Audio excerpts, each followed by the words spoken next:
Hello विद्यार्थी मित्रांनो, माझं नाव दीपक शिरभाते आहे आणि मी तुम्हाला सॉलिड मॉडेलिंगमध्ये आपला जो स्क्रू जॅकचा असेंब्ली आहे त्याच्यातली बेस प्लेट कशी काढायची ते शिकवणार आहे. हे माझं फेसबुकचं पेज आहे आणि आपण इथे नो स्टार्ट वर्किंग असं घेतलं आहे.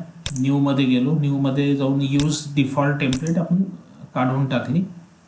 आपल्याला युनिटचे घ्यायचे आहेत ते मिलीमीटर न्यूटन सेकंड पार्ट असे घ्यायचे आहेत. आपण ओके केलं त्याला आणि इथे आपल्याला स्केच काढायचं आहे. आपण स्केच काढायसाठी स्केचवर गेलो, याला हॉरिझॉन्टल केलं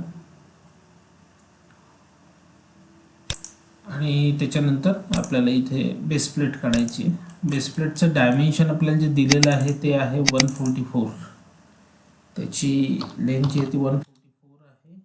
हाईट जी आहे ती आहे 20. याला आपल्याला सेंटरला घ्यायचं आहे. सेंटरला घेण्यासाठी आपल्याला काय करावं लागेल, 144/2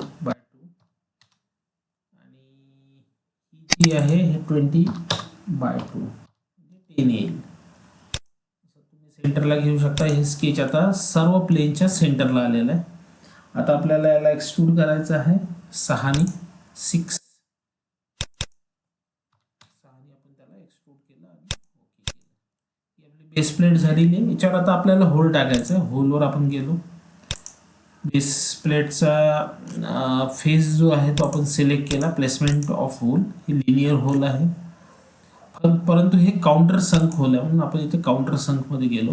2 रेफरन्सेसची गरज आहे आपल्याला. एक रेफरन्स तुम्ही हा घेऊ शकता, एक एज घेऊ शकता. दुसरा रेफरन्स जी आहे ती दुसरी एज तुम्ही घेऊ शकता. डायमेन्शन जे आहे होलचे ते 6.5 आहे. डायमीटर 6.5 आपण घेऊ शकतो. त्याच्यानंतर आपली टोटल लेंथ जी होती ती 10 होती, त्यात 20 होती. त्याचा अर्थ म्हणजे 10 आणि एज पासून हे 36 एवढ्या अंतरावर प्लेस केलेलं आहे. 36 आपण दिलं. त्याच्यानंतर हे थ्रू ऑल होल आहे. थ्रू ऑल आपण घेतलं. त्याच्यानंतर आपल्याला याचा शेपमध्ये काउंटर संक असल्यामुळे आपल्याला शेपमध्ये त्यांनी घेतलेला आहे. By default value 7.80. इथे मात्र 90 आपल्याला अँगल द्यायचा आहे. बाय डिफॉल्ट जी व्हॅल्यू आहे ती 7.80 व्यवस्थित आहे. काउंटर संक व्हॅल्यू जी डिफॉल्ट घेतलेली आहे. अशा पद्धतीने आपण ह्या डिफॉल्ट व्हॅल्यू ज्या आहेत त्या व्यवस्थित आहेत. फक्त आपण 90चं काउंटर संक दिलेलं आहे. याला सेंटरमध्ये प्लेस केलेला आहे. या एज पासून 36 अंतरावर, या एज पासून 10 अंतरावर आणि थ्रू ऑल डायमेन्शन आहे 6.5 आणि आपण ओके करू. याला आपला होल तयार झाला आहे. आता याच होल पासून आपल्याला दुसरं एक होल प्लेस करायचं आहे. आपण पहिले हे होल पाहून की व्यवस्थित झालंय की नाही झालेलं आहे. काउंटर संक आहे, काहीच प्रॉब्लेम वाटत नाही आहे. फक्त काउंटर संक व्हॅल्यू जर तुम्हाला चेंज करायची असेल तर आपण एडिट डेफिनेशनमध्ये जाऊ शकतो. इथे आपला शेप होता, इथे आपण जर 10ची व्हॅल्यू आय थिंक व्यवस्थित राहील, 10 व्यवस्थित दिसेल.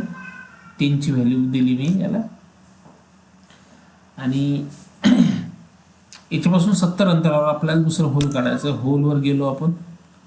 प्लेसमेंटसाठी हाच सरफेस ठीक आहे. एक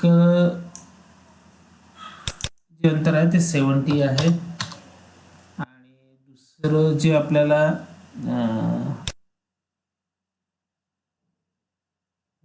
70 घेतलं आहे आपण.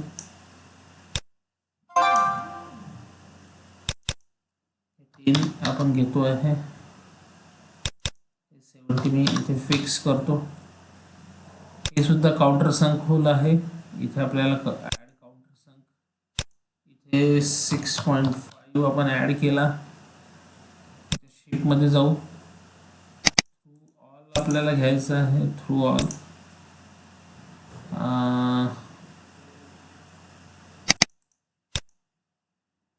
व्हॅल्यू जी आहे ते 90, इथे 10